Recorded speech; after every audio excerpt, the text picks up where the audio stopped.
India के अंदर जो रिपब्लिक डे परेड है उसके हवाले से इस दफ़ा भारत की जो सरकार है वो इजिप्ट के प्रेसिडेंट अब्दुल फतह अल सीसी को जो है वो इनवाइट कर रही है। अच्छा, फतह अल सीसी जो है ऑब्वियसली जिसे कहते हैं ना, अरब स्प्रिंग के बाद जब मुस्लिम ब्रदरहुड की गवर्नमेंट आई और फिर वो जस्ट 51% गवर्नमेंट थी और उसके बाद फिर ये आर्मी चीफ थे और उन्होंने टेक ओवर कर लिया और ये प्रेसिडेंट बन गए और ये 2014 से प्रेसिडेंट है। इजिप्शियन प्रेसिडेंट है, उनको रिपब्लिक डे पे इंडिया के इनवाइट किया गया है। इसको आप किस तरह से देखते हैं? और इस्लामिक कंट्री के जो हमारे यहाँ बड़ा कहा जाता है ना कि हाँ, इस्लाम के ठेकेदार तो पाकिस्तान है, और आप लोग के इतने अच्छे टर्म्स चल रहे हैं कि आपने उनको रिपब्लिक डे पे बुलाया है। एक जय हिंद दोस्तों, पाकिस्तान ब्रेकिंग न्यूज चैनल में आप सभी का हार्दिक स्वागत। भारत ने इजिप्ट के प्रेसिडेंट को रिपब्लिक डे के लिए न्योता भेज दिया है, जहां पर भारत चाहता है कि इजिप्ट के प्रेसिडेंट भारत में आकर रिपब्लिक डे में शामिल हो। भारत हमेशा अपने गणतंत्र दिवस के मौके पर किसी न किसी देश के मुख्य अतिथि को भारत में आने के लिए न्योता भेजता है और वो उन्हें हाई क्लास प्रोटोकॉल देकर उनका सम्मान भी पूरे देश के सामने करते हैं। ये सब कर कर भारत उस देश के साथ अपने संबंध बढ़ाता है और उन संबंधों को कैसे अच्छी से टिकाया जाए उसके ऊपर ध्यान देता है। वहीं पर अब पाकिस्तान में इसके ऊपर बवाल मच गया है, क्योंकि पाकिस्तान को लग रहा है कि भारत मुस्लिम देशों के करीब होते जा रहा है और आज कोई भी ऐसा देश नहीं है जो कि पाकिस्तान को सपोर्ट करे किसी भी मामले पर, टर्की को छोड़ के। और यही कारण है कि भारत ने टर्की और पाकिस्तान को काउंटर करने के लिए इजिप्ट के प्रेसिडेंट को भारत के गणतंत्र दिवस पर बुलाया है, जहां पर पाकिस्तान और टर्की मिलकर भारत के खिलाफ साजिश करते हैं और उसी साजिश को तोड़ने के लिए भारत उनके नेबरिंग कंट्रीज को अपने साथ ले रहा है और पाकिस्तान और टर्की की हरकत जो कि भारत विरोधी है उसको पूरी दुनिया के सामने ला रहा है। ऐसी वीडियो को अंतिम तक देखते रहिए, लाइक कीजिए, शेयर कीजिए और सब्सक्राइब कीजिए हमारे चैनल को और बेल आइकन दबाना बिल्कुल भी ना भूले और आपकी जो भी राय हो उसे कमेंट बॉक्स में ज़रूर दे। धन्यवाद। फतह अल सीसी जो है ऑब्वियसली जिसे कहते हैं ना, अरब स्प्रिंग के बाद जब मुस्लिम ब्रदरहुड की गवर्नमेंट आई और फिर वो जस्ट 51% गवर्नमेंट थी और उसके बाद फिर ये आर्मी चीफ थे और उन्होंने टेक ओवर कर लिया और ये प्रेसिडेंट बन गए और ये 2014 से प्रेसिडेंट है। लेकिन एक चीज़ आपने नोट की है कि भारत जो है वो जो रिपब्लिक डे परेड है उसको इन्होंने एक इंटरनेशनल इवेंट बना दिया।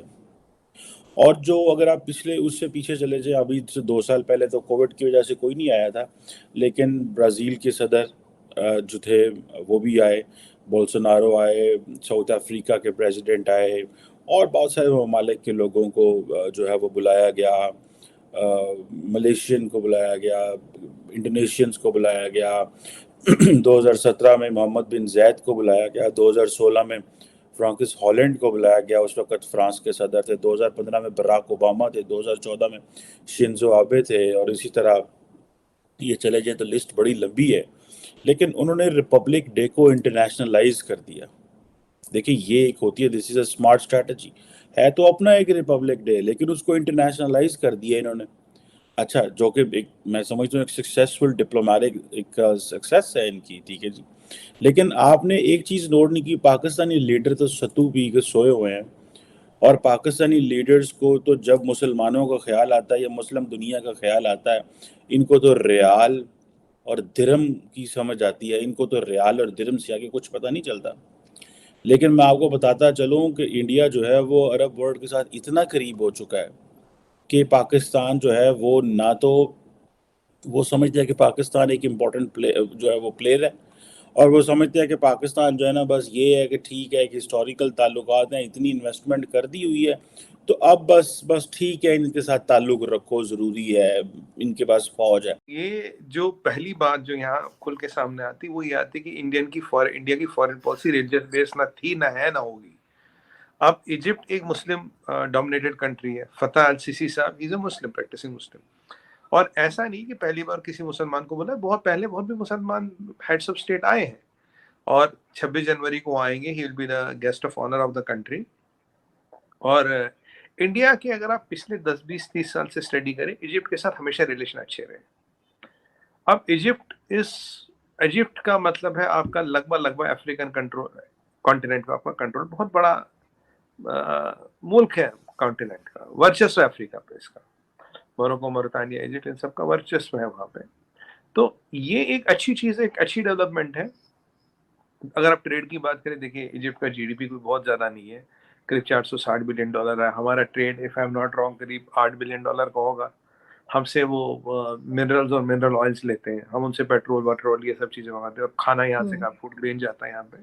तो कोई बहुत बड़ा ऐसा नहीं कि कुछ बहुत हजारों, कोई $100 बिलियन का ट्रेड है, उसको बढ़ाना है, ये बढ़ाना है। बट हाँ, अफ्रीका में अपना स्टैंड बनाना, अफ्रीका में अपनी रीच बढ़ाना, अफ्रीकन कॉन्टिनेंट में इन्फ्लुएंस करना और मिडिल ईस्ट में इन्फ्लुएंस करना। देखिए मिडिल ईस्ट में एक अलायंस है, ये अलायंस है टर्की का और पाकिस्तान का। अभी जो पीछे PFI वगैरह पकड़ा गया, तो इसमें टर्की की फंडिंग, ISI का रोल और मुस्लिम ब्रदरहुड, 3 चीजें दिखी। ये बहुत वाजे क्लियर सामने आ गई। अब मुस्लिम ब्रदरहुड का सबसे बड़ा दुश्मन कौन है? फतेह अल सीसी। सबसे बड़ा क्रैकडाउन किसने किया मुस्लिम ब्रदरहुड पे? फतेह अल सीसी का। वो तो कहते हैं कि हमारा नंबर 1 दुश्मन है ये। तो कहीं ना कहीं दुश्मन के दोस्त के साथ दोस्ती करना भी एक स्ट्रेटजी होती है। मैं डायरेक्ट बोलूंगा यहाँ पे, I will not try to miss my words, एक स्ट्रेटजी है। और इससे हमें अफ्रीका में पार्टनर मिलता है कि मिडिल ईस्ट में हम अपने I2U2 से और बाकी अलायंसों के थे, we are fermenting our relations with UAE, we are fermenting our relations with Saudi Arabia और इजराइल। ये 2-3 हमारे कंट्रोल और कंट्रीज। और GCC की बात करें तो ये करीब 6 कंट्रियां मिल जाती है। तो अगर हम 6 GCC को देखें और उसमें इजराइल डाल दें, तो लगभग मिडिल ईस्ट में आपकी पकड़ पूरी है। ईरान से हमने थोड़ा बहुत तेल लेना भी शुरू कर दिया, तो यहाँ इस तरफ ईरान हो गया और यहाँ इस तरफ आपके 6 GCC की कंट्रीज हो गई। अब नीचे जाइए, नीचे में जो वहाँ का एक नॉर्थ अफ्रीका एक गेम चेंजर जो है वो है इजिप्ट। और इजिप्ट से हमारा हमेशा से ट्रेडिशनली एक अच्छा रिलेशन रहा है। और ये जो अब नया नेक्सस बना रहा पाकिस्तान और टर्की, इसको काउंटर करने के लिए आपको पार्टनर मिडिल ईस्ट में भी चाहिए, आपको पार्टनर नॉर्थ अफ्रीका में भी चाहिए। और इजिप्ट एक अच्छा पार्टनर है, like minded country. Is not, अगर इजिप्ट की भी फॉरेन पॉलिसी आप देखेंगे रिलीजन बेस्ड नहीं है, पाकिस्तान की तरह रिलीजन बेस्ड फॉरेन पॉलिसी नहीं चलाता। इसलिए मैंने ट्रेड पे पहले क्यों बताया नहीं कि गलत नॉन के यार इंडिया का कोई होगा $100-200 बिलियन का ट्रेड, कुछ हाईवे बनाने हो, डैम बनाने हो, इसलिए उनसे दोस्ती करें। नहीं, ऐसा नहीं है, स्ट्रेटेजिक टाइप। और अगर वो हमारे दोस्त है, हमें उनका एहतराम है, तो हमें उनको वो इज्जत देनी चाहिए, और वो इज्जत हम उनको दे रहे हैं।